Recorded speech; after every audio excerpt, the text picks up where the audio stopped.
You often hear the older generation say, you young'uns are lazy, you sit on your phone all day, you don't go out into the world and seize the opportunities that are there. Whereas people in our generation say, you older folk had the privilege of buying a house for 50p and a bag of Tang Fastics. So in this video, I'm going to look at which party is actually right, and did our parents really have it easier? I think that's a good intro, that. So in this video, you're going to hear me refer to different generations with different names. And the young people I'm going to refer to in this video are going to be Millennials and Zoomers. So people born from 1981, which is probably a bit early, all the way up to 2012, because I don't think there'll be any 13-year-olds watching this video. So I'm going to refer to boomers as people born just after the war, all the way up to, I'm going to say 1980, so Gen X as well. Probably a bit of the millennial generation as well. The generations prior to baby boomers, you're going to get away with it in this video. I'm sure there'll be lots of people from 1883 watching. You've got away with it. I'm sure you could buy a house for like fucking, I bet they paid you to live in a house back then. That's how good it was. Boomer claim number one: you young'uns, you spend too much money on subscription services like Netflix, Spotify, going out for coffee with your mates, getting your Starbucks, and spending money on gadgets what you don't actually need. So I decided to look into some of the studies of this claim that younger people are more indulgent in luxury items. For example, takeaways, so your Chinese, your curries. And essentially it found that younger people, despite having the least income out of the different generations, spend the highest proportion of their income on takeaways. So people around our age spend an average of £19.61 a week on takeaways, compared to our older counterparts of £11.31, and our really old counterparts over 65 spend an average of £3.20 on takeaways, which I'm guessing is 95% fish and chips. Also found that young people spend an average of £28.26 in cafes and restaurants, while a typical adult spends £17.22. So there is this clear disparity in spending between the generations on specific luxuries like takeaways and like going out to eat. I also found this study done by McDonald's UK, essentially showing that millennials spend an average of £728 a year on takeaway coffee, which is a bit shocking, to be fair. They only interviewed 2,000 people, so I'm guessing these people were probably quite into their coffee if they're interviewing them. So I would take this stat with a pinch of salt. But even so, £728 a year on caffeine, essentially, which isn't looking good. Also showed that Gen Z, so probably the people who are watching this video's generation, fork out £676 a year on coffee. So, end of the day, our generations are spending a silly amount on caffeine. So based on this, I'm going to have to give the first point of the day to the boomers. Our generations we're looking a bit lazy, really. We can't be bothered to cook. We're buying takeaways. We're going to the shops. We're buying coffee because we're tired all the time. So boomers, you get the first point. The second claim that boomers often make is just write your CV and go and hand it into the business you're applying for. Go around town and hand in your CV, and the businesses will love it and you're bound to get a job. Let's see if this is a valid claim. I think we all know, boomers included at this point, is a bit bogus nowadays. Most jobs you have to apply online, and say you went to PwC with your handwritten CV and went to reception and said, here's my CV, I want a job. you're probably going to get laughed at. There is the off chance that this strategy might work with smaller businesses who don't have massive corporate structures and are just small groups of people. But end of the day, the money, the high paying jobs aren't in these businesses, it's in the big corporate ones. I've covered the state of the job market in previous videos, but essentially we've got so many overqualified people working in basic jobs because they can't find jobs that meet their qualifications, because everybody has qualifications nowadays. Degrees aren't special anymore. So I found this cheeky little graphic showing how employers process applications. So 71% of employers use an applicant tracking system, ATS, to screen job applications.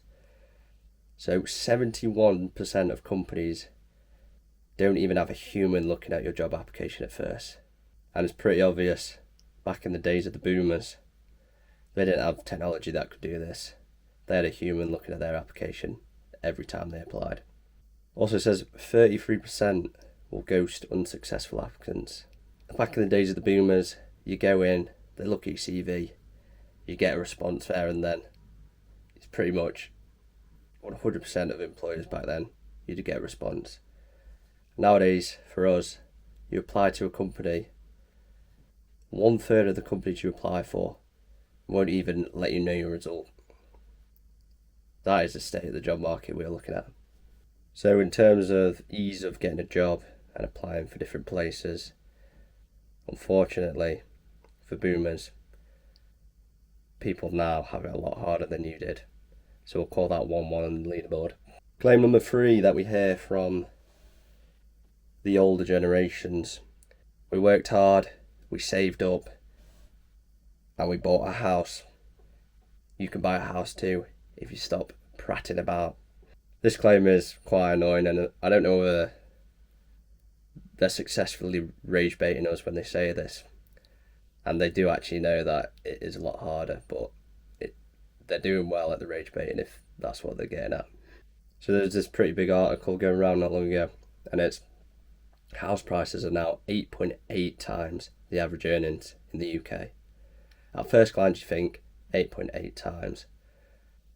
It's not that shocking, it's quite a bit still, but you've got to factor in that this is your whole income. Think about how much of your income you save every year.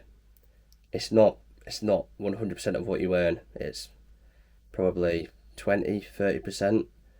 So if you times it up, it's probably going to take you about 24 years at least to get a house, and that's average earnings.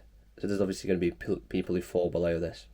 I don't know about you, but that is just, you're spending the majority of your life trying to afford somewhere to live.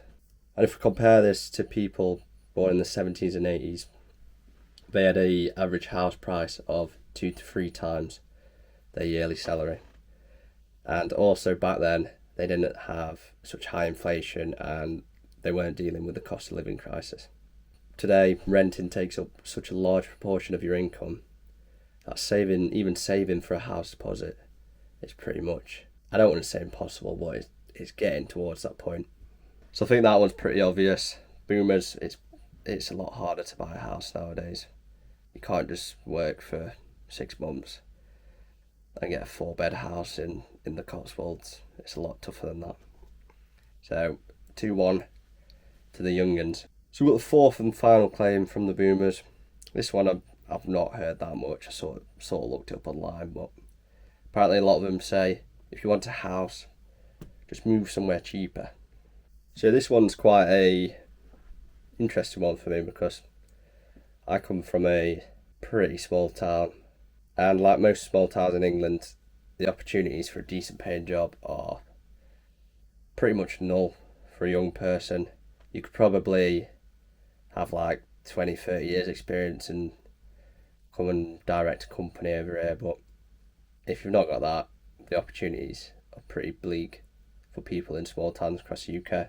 So this leaves us with no choice of moving out of town to big cities like Manchester or the biggie, London. What comes with this is extremely high renting costs and house deposits, house prices. I found an absolutely beautiful graphic on the disparity in opportunities across the UK. So as you can see from this, look at the size of that chart in London. So the size of the bar obviously represents how many opportunities are in each area. And London is absolutely trumping every other place by miles, which shows the disparity in the UK between the capital city and the rest of us. So to link this back to the original argument, if house prices are so much, why don't you move somewhere cheaper? Often cheaper house prices in the UK are in areas with lower opportunities and lower paying jobs. So it's pretty much, you go to the big city, you spend silly amounts on houses, or you go to a shitty little UK town and work a minimum wage job because there's no other opportunities. So moving somewhere cheaper isn't really an option in today's day and age. So I'm going to have to give us a 3-1 lead to the young people.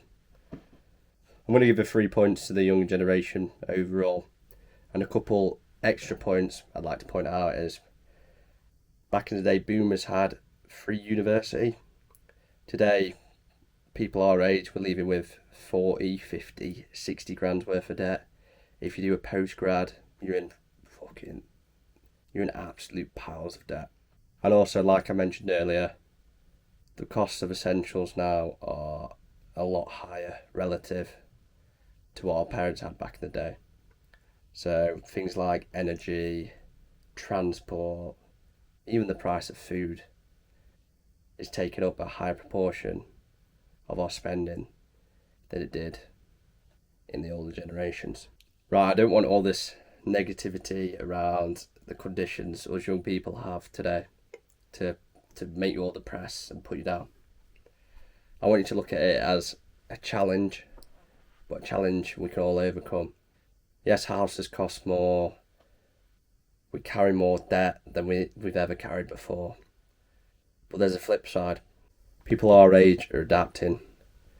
We've got this thing called the internet, which is presenting copious opportunities, and at the end of the day, hard time to create strong people. But as young people, we can't act as victims. We can't blame anyone. We've got to get on with it, work together, and try and fix this situation that we find ourselves in.